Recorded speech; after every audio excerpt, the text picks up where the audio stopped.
एक समय की बात है। एक गांव में सफेद साड़ी वाली चुड़ैल का आतंक था। चुड़ैल रात भर गांव में घूमती और गांव का जो भी आदमी उसे दिखाई देता उसे वो घायल कर देती। अरे कोई तो बचाओ, मर गया रे। एक रात हरिया अपने खेत से अपने घर लौट रहा था कि तभी अचानक उसके सामने चुड़ैल आ जाती है। अरे बाप रे, ये चुड़ैल कहाँ से आ गई? आज तो मैं गया काम से।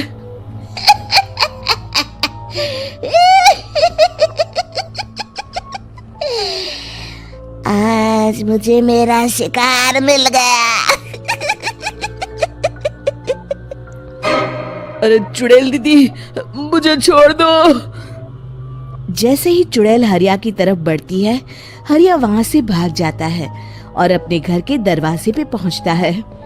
अरे भगवान, जल्दी से दरवाजा खोलो, मेरे पीछे चुड़ैल पड़ी है।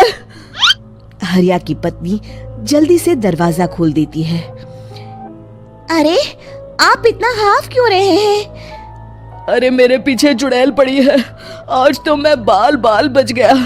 जल्दी से सभी दरवाजे और सभी खिड़कियों को बंद करके बत्ती बुझा दो।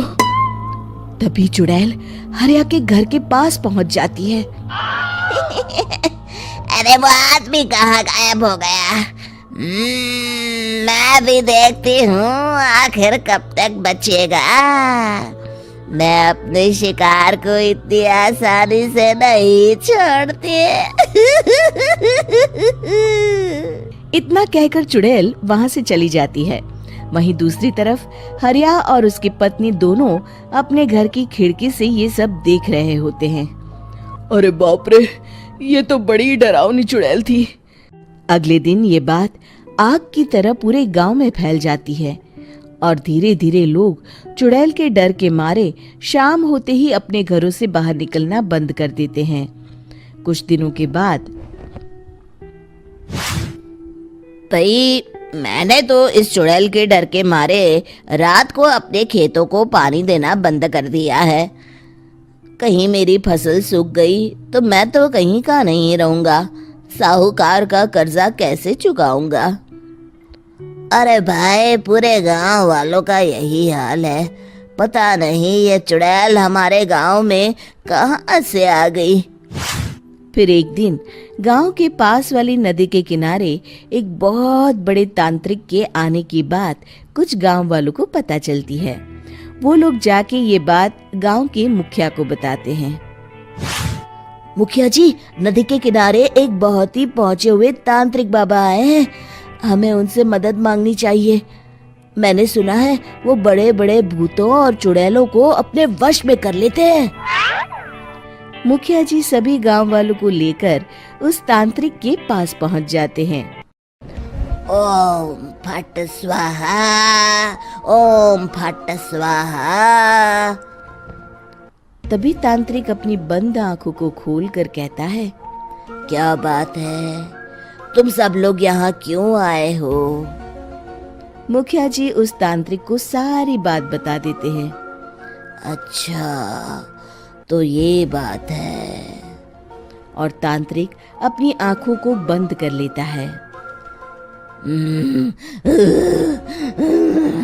मैं देख रहा हूँ तुम्हारे पूर्वजों ने बहुत पाप किए थे, जिससे ये गांव अब श्रापित हो चुका है। उसी के फल स्वरूप तुम्हारे गांव में चुड़ैल आई है।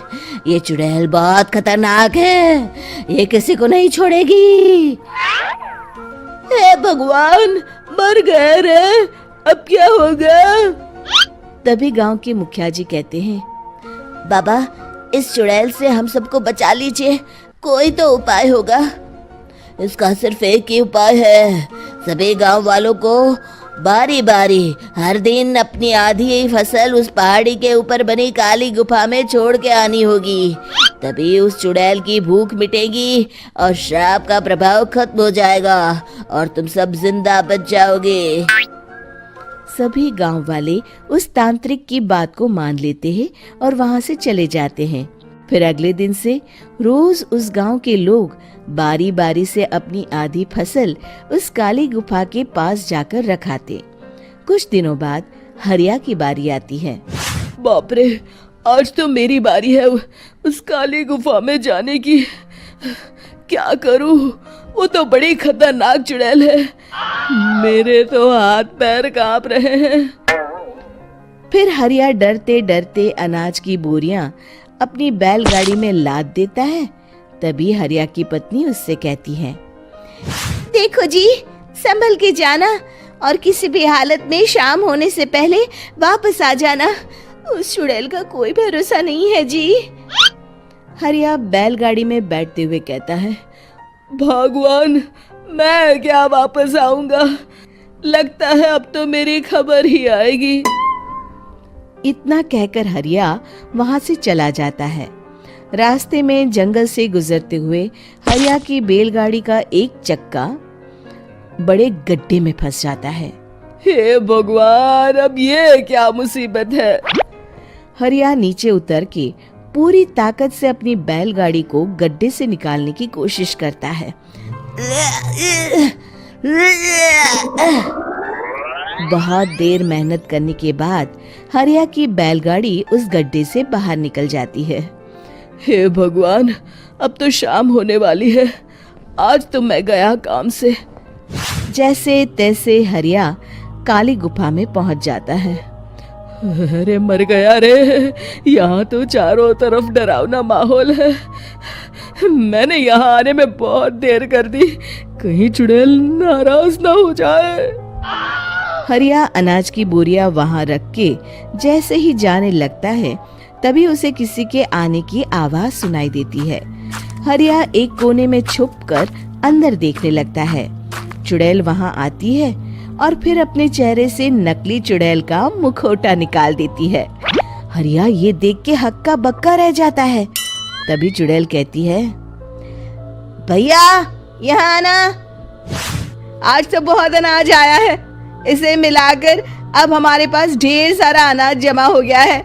कल ही हम इसे शहर में बेच आएंगे और माला माल हो जाएंगे। तभी अंदर से नदी के किनारे वाला तांत्रिक बाहर आता है। अरे, ये तो तांत्रिक बाबा है। हाँ, अब तो हम दोनों की जिंदगी मजे में कटेगी। गांव वालों को बेवकूफ बनाना इतना भी मुश्किल नहीं था। लोग तो तुम्हें सच में असली चुड़ैल समझते हैं।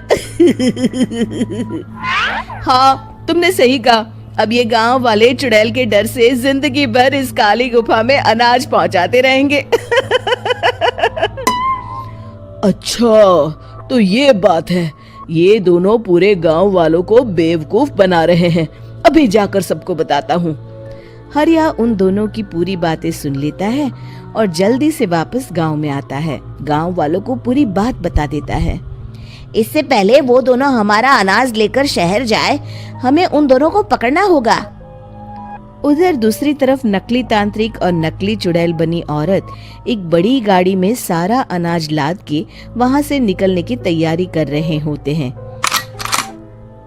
जल्दी करो, इससे पहले हमें कोई देख ले। हमें यहाँ से निकलना होगा।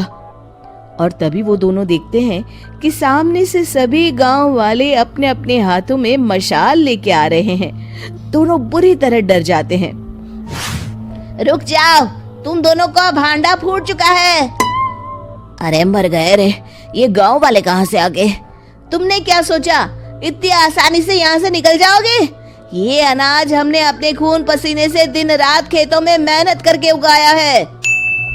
दोनों मुखिया जी के पैरों में गिर जाते हैं।